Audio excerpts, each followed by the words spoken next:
What is the Qur'an?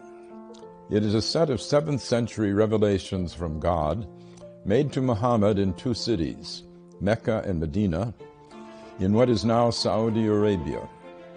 It heralds the truth that there is only one God, not the many gods still being worshipped in ancient Arabia.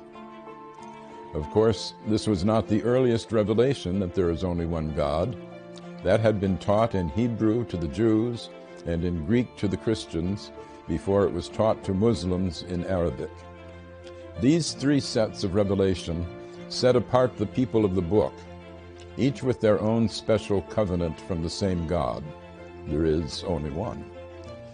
We believers in one God are on the same team, as it were, and should protect one another's places of worship, listed in the Qur'an as monasteries, churches, synagogues, and mosques, where God's name is much invoked.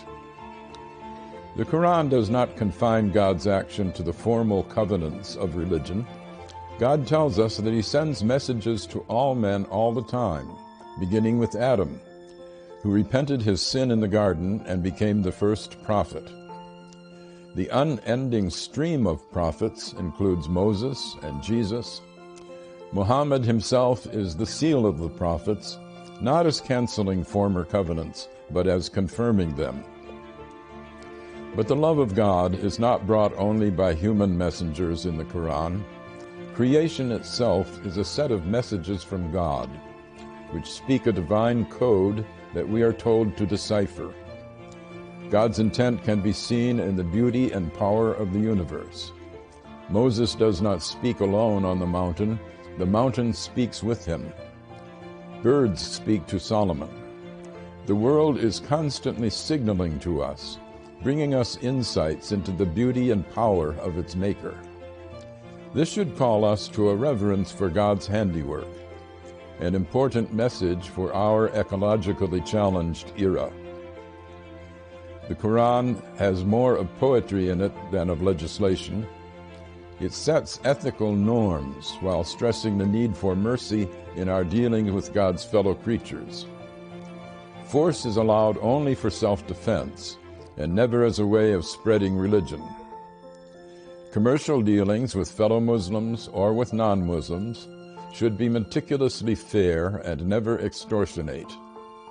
The relations of the sexes were still polygamous in the 7th century, as among the ancient Hebrews and the original Mormons, but women are to be honored. In fact, the dowry that was paid to a husband's family by the bride's family in Europe was paid in the Qur'an directly to the bride, and she retains this bride right even if the husband divorces her or if she divorces him.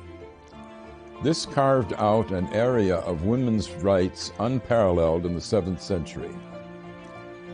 The Qur'an is a book of many levels and great depths. Even non-Muslims can learn from it, as Pope Francis has proclaimed.